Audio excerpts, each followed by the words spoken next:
sumamente activa de las organizaciones de la sociedad civil, como lo son las juntas de acción comunal, las veedurías ciudadanas,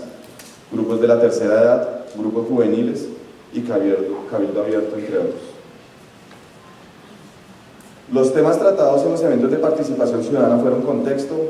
mecanismos e instancias de la participación ciudadana y asimismo su interacción con los medios electrónicos. En la temática de seguridad de la información se destacan los municipios de la zona de Urabá, los cuales bajo las indicaciones del acompañamiento generaron políticas de seguridad a las cuales tienen actualmente estos municipios como actos administrativos, de forma que estos municipios consolidaron una base requerida a fin de continuar procesos que conlleven a gestionar la implementación de un sistema de gestión de la información en el municipio. Al respecto de la temática trámites y servicios, la cual busca que la entidad provea su oferta de trámites y servicios por medios electrónicos,